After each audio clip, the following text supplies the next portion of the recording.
what I'm doing wrong, and I do that, and they don't Yeah. take any of my advice. Yeah. Well, they, I'm financially invested in it, so they listen a little more intently than a normal client would. How about that? And True Worth is an independent. Right. Is it a single location, or is it? No, we have two. We have two locations. We have one in Indianapolis, on the north side of Indianapolis, and we have just opened one about 6 months ago in Kokomo, which is about 45 miles north of Indianapolis. So we have two locations, and have purchased 75 acres on the south side of Indianapolis, and are going to open up a logistics center for inventory and a third location. So okay, big project. Well, cool. Well, just so everybody knows, we are live at the moment, streaming onto YouTube. So that sounds like an intercom. I'm trying to get this on my phone so I can have a monitor. But for folks that are tuned in, thank you for being here. As you can see, we have a nice guest lineup today with Ed French with Auto Profit, Aaron Gomez at KMG, and we're gonna open up today's discussion around acquisition strategies of Carmax and Carvana. Carvana recently released a video touting their interest, I guess you could say, in purchasing vehicles from private sellers, and that prompted a conversation a couple of weeks ago with Aaron and I in conversation. Jason, I see you just popped up here, and you're welcome to be here. I didn't know. Hey, thanks. Your face. Jason Rice, you know Aaron and Mark, I believe. I don't know if you and Ed know each other. Oh yeah. Oh yeah, we know each other. We're great friends. Yes, sir. Then, he's my hero. Oh, get out of here. Well, then, good timing. So, Jason, I imagine you popped up here because you saw what the topic was. But Aaron, what is significant about Carvana's, new ad to buy your car? I think a lot of people have seen that a lot of their offers are just kind of kicking everybody in the dirt. I mean, they're really capitalizing on some of this stuff that Carmax has been doing for a long time and offering to buy cars. But with that new technology, I wouldn't even say it's new technology. I've known people to use the license plate technology, but to go and pick up a car that essentially they're buying from a consumer, for sale by owner, and pay them cash for that car. I think Ed mentioned that they still need wet signatures, and I've seen it been done without. I mean, maybe for power of attorney, but the title stuff. But the DocuSign has proven to be a model that a lot of people that are in that business are kind of transitioning into. So basically what I see is Carvana taking what Carmax has been doing for since the inception. We'll buy your car even if you don't buy our car, and they're taking it to a whole nother level to maybe some things that some profitable wholesalers have been doing. So this is very interesting to see kind of what their strategy is with buying cars from consumers, how they're getting their valuations. I haven't gotten to personally see it, but I'm very interested in how they're reconciling the conditions that the customers are stating for their vehicles at the point of transaction or cash being issued. I can see that as being a big problem that a lot of people have been working on if they're in the business. But to my knowledge, Carvana doesn't really have I'm sure that they're working through those processes right now, but they seem to be jumping in with some very strong offers. Jason, do you have any knowledge or insight into Carvana's trade process?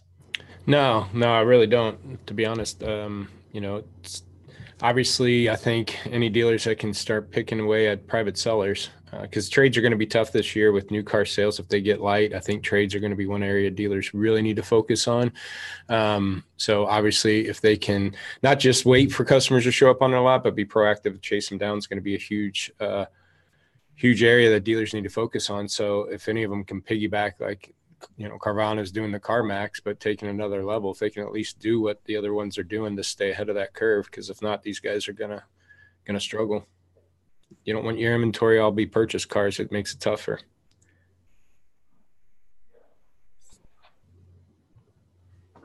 We did a session like this almost 2 years ago, talking about Carvana, and it was spearheaded at the time by Steve Stauning, who had put out this kind of campaign and said how Carvana will fail and what they can do to succeed. And I remember in that conversation, one of the things that came out of it was one of the ways for Carvana to succeed over time is they're going to have to adopt other, current processes built into buying and selling cars. So here we are a couple of years later, and we're seeing that they're embracing, something that they've been in the car business. They're not innovating; they're just embracing something that's staple in the business. So, Ed, I mean, from your perspective, where you're coming from, what's your take on that? I think it's a natural evolution. Obviously, they still do not have a profitable position. They still have a significant cash burn. And if you look at the quarterly reports that they publish, because obviously they're a publicly traded company, you can see that their front gross profit without F&I is just now eclipsing $1,200 a car. So this acquisition strategy that they're embarking on is purely a play to get a costing advantage, because they've had to go to the street just like everybody else, but they haven't had the luxury of a new car franchise to acquire trades. So they're having to acquire them through the normal traditional channels. And to Jason's point, there's just no juice in that squeeze. And by the time you recondition them and price them market ready, they couldn't get any growth. So they had to adopt this acquisition strategy in an effort to try to get the company to some closer trajectory to profitability. And, when you've got a company burning $50 million a quarter, you got to change your model. They sold 100,000 cars in 2018. The front page of Automotive News at the end of January, the CEO proclaimed that he wants to sell 2 million cars. Well, you're not going to sell 2 million cars at an average loss of about $800 a car and still be there to be able to sell those 2 million cars. So they had to adopt this strategy. They also looked at Carmax. Carmax is buying everything. If it starts, runs, and drives, if it rolls in there, they'll buy it. And their strategy, as I'm sure you all are aware of, they wholesaled 400,000 cars last year. So they've got their own auctions. Their profitability, if you read their quarterly reports, their profitability on their auction business, their wholesale business is outstanding. So I think Carvana is looking at this as a play to do two things. One, they need more cars. If they're on this trajectory for 2 million units, they need more cars. Two, they need to have a costing advantage. And three, I think that you'll see them in the wholesale business.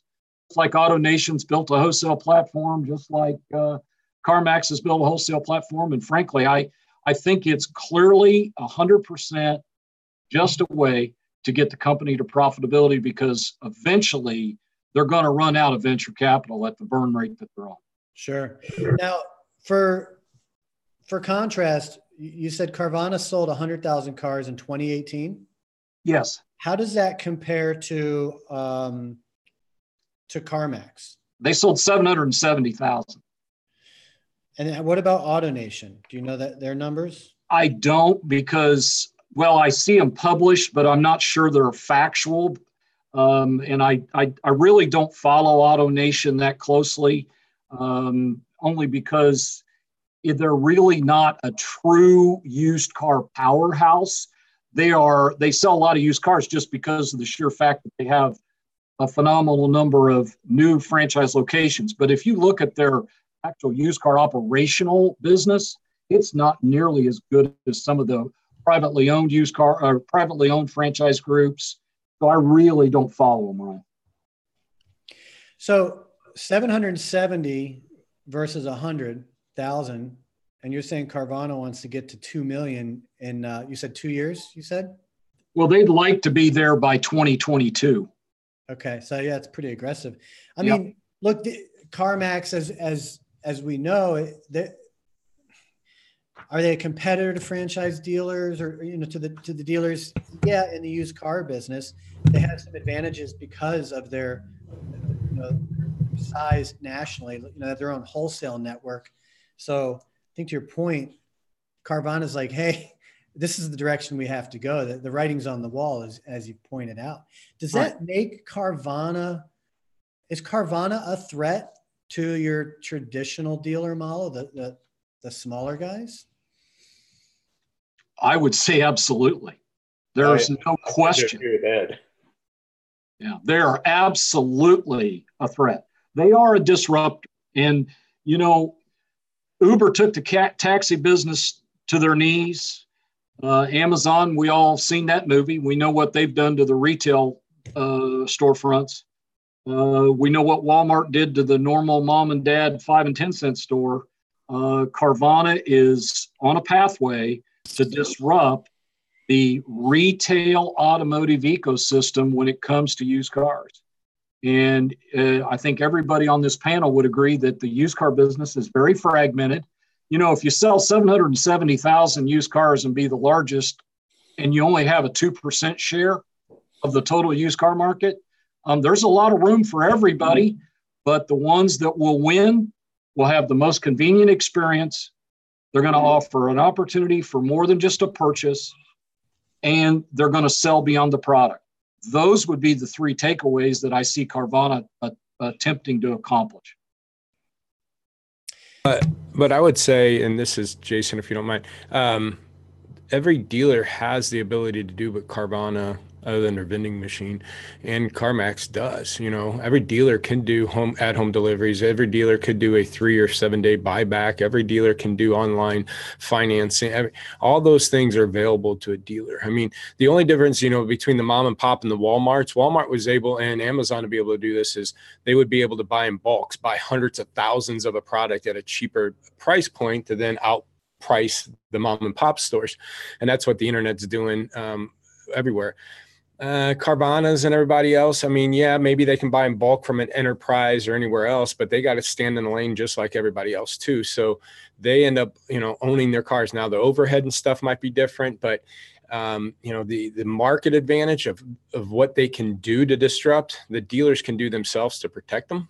You know what I'm saying? A dealer can do what those guys do and to protect their assets and their dealership.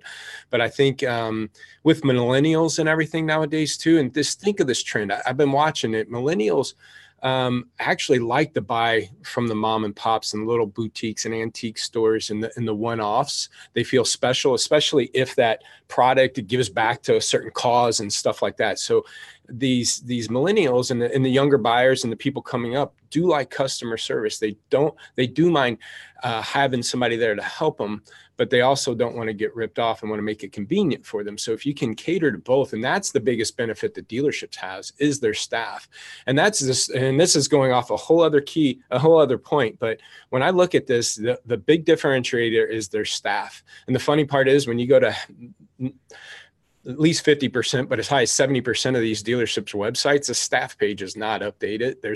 Pictures are all different and all those other things, but that's the differentiator, because you can do everything that these Carvanas and everybody else does, but you get to be part of the community. You get to have people that get involved with the community and give back, and you get to, have one-on-ones and persons involved and somebody to call if something goes wrong. And so as a dealer, I'd be afraid, like Ed was talking about. It's a disruptor, but man, jump on the bandwagon, do what they're doing, but just enhance it with your staffing and what you can do with the community and everything. Jason, I'd love to add to that if I can. you're right, Jason. All those points are unbelievably valid. There's one piece that Carvana doesn't have, and there's one piece that Carmax didn't have, and that was legacy. Legacy causes dealers to hang on to processes that made them wealthy or sold them a lot of cars way beyond their sell-by date.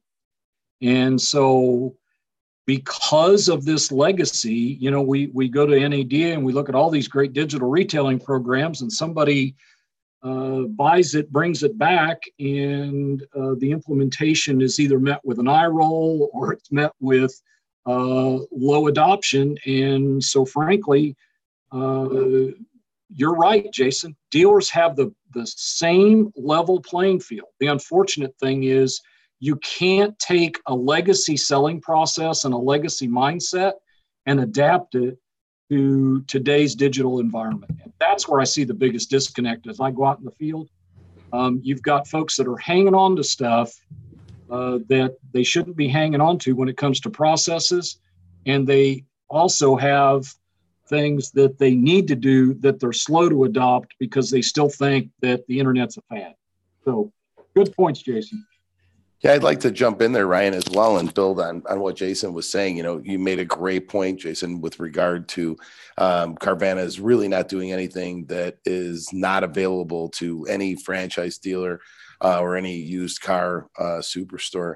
And that's really the e-commerce platforms that are available now. And specifically with Roadster and a good logistics supplier can put you in the game. But I think that to add and Jason's point, you really have to be customer focused and prepared to do what you need to do to modify your processes that may have worked 10 or 15 years ago to a customer centric, as you just have up on the piece. It's got to be frictionless. You have got to make the process less cumbersome for the customer. I think when we look at all of these players in the industry, going back to Aaron talking about Carmax, which was really one of the pioneers through, you know, the recent acquisition of Dealer Science with TrueCar, it's all about the customer, putting the customer at the forefront, making this process frictionless, whether you're selling vehicles or you're buying them for your pre-owned inventory.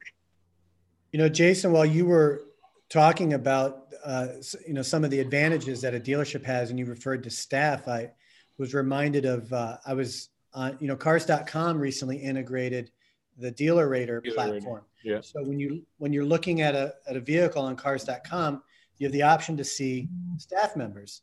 But if you look at a Carvana listing, you don't have that. Yeah. What is that's a competitive disadvantage for Carvana, and what can they do about that? That, you know, that it hit me just this week. I bought a new computer, a new Microsoft Pro 6 or something, whatever it's called, tablet. And I was shopping online quite a bit. And matter of fact, I still wasn't sure if that was the product I wanted to buy. So I was going to go to the local Home Depot or Best Buy, I'm sorry. And they closed down one of the Best Buys here, retail, that was closest to me. So I got to drive the other side of town. And I remembered like a Costco or Sam's also had this product. So I'm like, you know what? I'm going to stop at the Costco on the way just in case, just to see what it is. Because then I realized at this point in time, the only reason why I was going to go to Best Buy is try to get some expert input on, is this the right computer for me, and maybe switch to something else if I see a benefit, and maybe get somebody to help me. And I realized I'm going to get there, and more likely that person's not going to know what I'm talking, you know, they're not going to be able to help me. I'm just going to get a greeter and somebody just to hand me my package type of thing.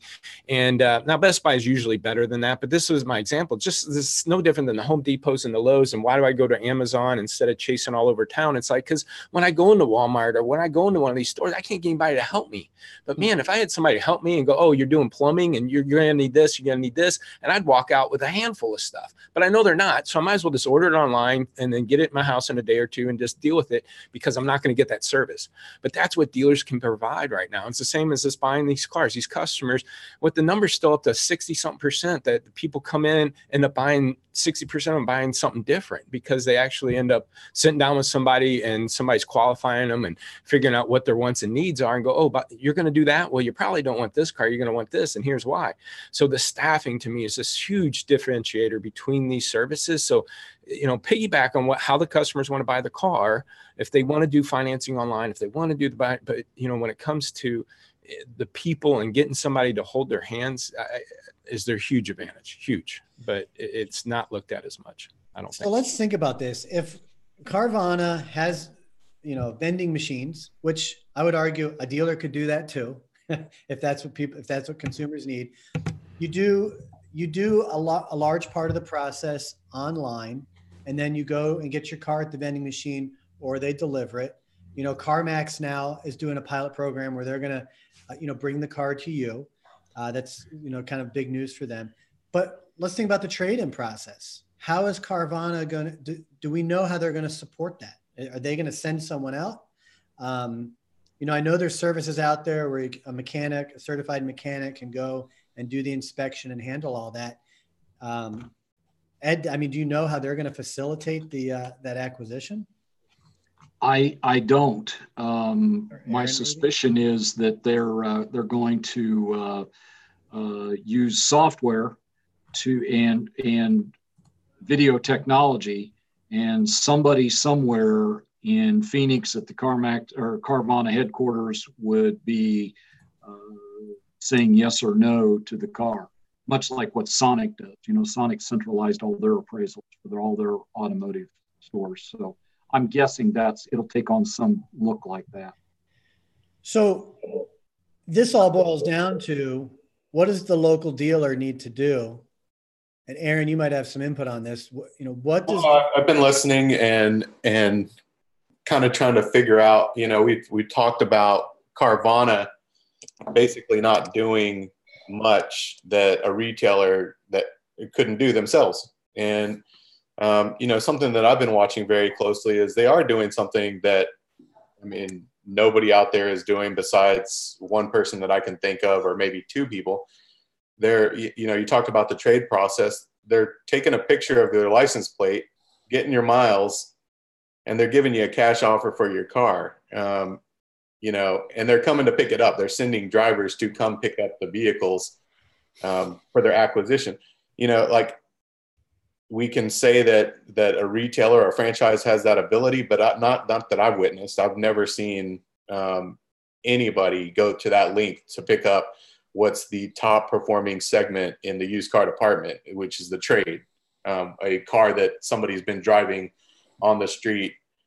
CarMax, AutoNation have identified this. They're building, like we talked about, wholesale, branches of their business, which is a trade that doesn't meet their retail parameters. They're sending it right through their own auctions, and it's been a great profit center for them.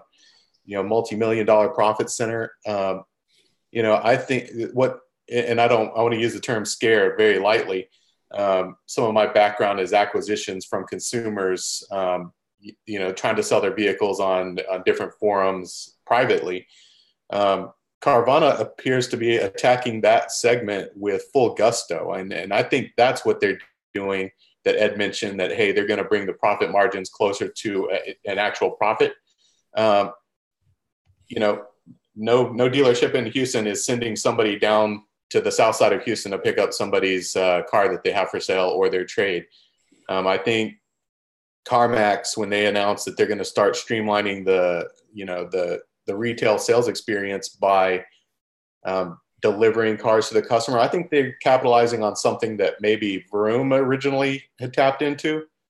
We want to deliver your car and give you guarantees of 7 days and 300 miles, bring the car back. And I think that that's a great process. What I'm more focused on is what Carvana is doing on the acquisition side. They're attacking what we just spoke about in the very beginning part of this conversation.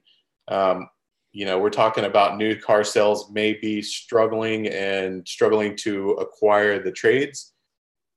They're going to struggle a lot more with Carvana going after every single trade out there and telling people that they just need to, and from the looks of it, they don't mind losing the money. They're going to take the license plate technology.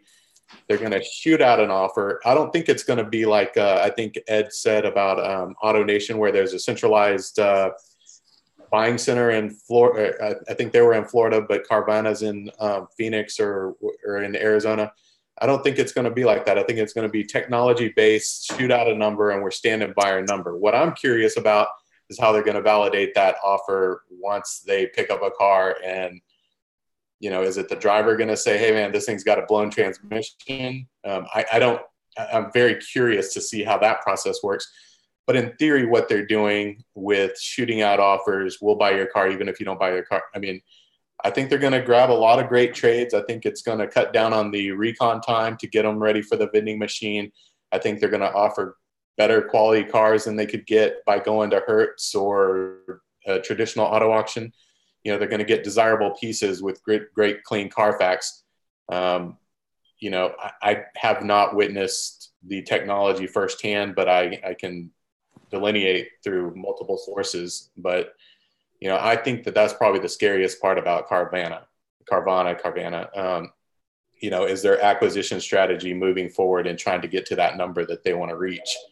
I think it's a great idea. I think it's going to, and to talk about disruptors, I think it's going to disrupt, you know, the wholesale business. I think it's going to disrupt, you know, what a traditional, you know, I was just talking to a great mentor in the industry, and you know, the days of getting the trades and hitting them at 10 grand when you know it's worth 14, and sneaky sales managers, oh man, I stole this trade. Well, guess what? They've got Carvana, they've got TrueCar, they've got AccuTrade, they've got KBB, they've got any number. We buy your cars for cash. They've got 10 different places to get a value on their vehicle. AutoNation advertising in Houston that we'll buy your car even if you don't buy your car, buy our car, send us your offers. I think the adapters to this strategy are the future of what's going to happen with major retail. Now, Carvana adapting to probably the biggest ballsy play that I've seen. We're going to go pick up your car and have you DocuSign and FedEx paperwork.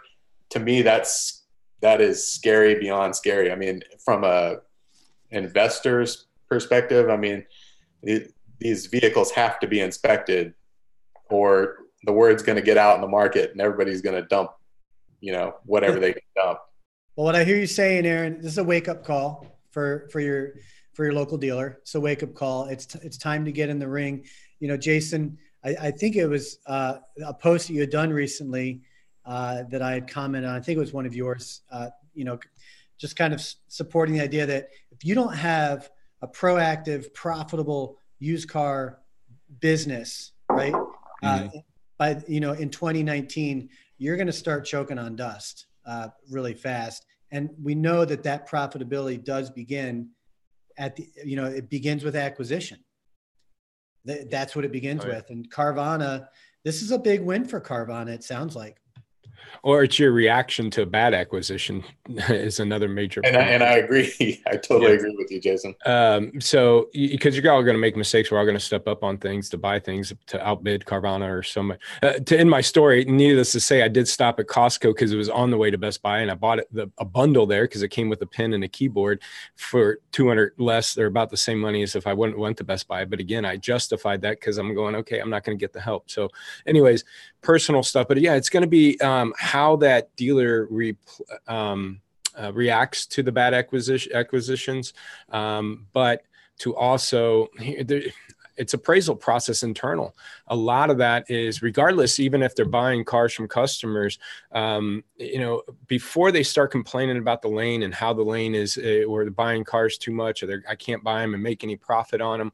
I go look at evaluate their appraisal process, and it's horrible. They're not tracking, they're not saving, they're not bumping the trades in the system. And, you know, if they bump them, they're just doing a very lackadaisical appraisal process internally. So yeah, I did do a video a while back saying, you know, going into 19, I think CPO is going to be should be big for dealers, but appraisals is going to be the biggest part. Because trades are going to be tight, and you got to get that process right. If you're bumping trades, don't just save the first bid that you put in it, bump it in the system, assign it to every salesperson, assign it to the right managers, and track and trend what you're doing internally. It's the most important thing that happens on your showroom floor, but doesn't get tracked. I can go to a lot of stores and they have a desk log, a CRM, or they could track how many calls they did, how many ups they did, how many demo drives they did. But how many appraisals did you do, and how many did you take in, and did you own them good or bad? They won't know. And, but yet it affects your gross, it affects your volume, and it affects your used car inventory, but it's done on a whim, and it's just surprising. And so, yeah, and then that transitions to what are you doing on the road and street appraisals and everything else. I think, manage what you can internally, and then once you get there, spread your wings. But hopefully dealers are already good internally, and they can start spreading their wings and start tapping into these other areas that these guys are going down. So let's wind this down. Ed, I'd love to let you get kind of a final word in here on, we've kind of hashed it out, but what's your final word on where does your local dealer go from here? Provide a convenient experience. Have it on your website, have it at your bricks and mortar. Make sure whatever you're saying and doing on your website matches what you're doing at your physical location. Offer access to getting a trade evaluation beyond a guess, beyond a range. Actually get closer to transactional, subject to the actual walk around of the trade, and offer an opportunity to do more than just buy a car at your dealership.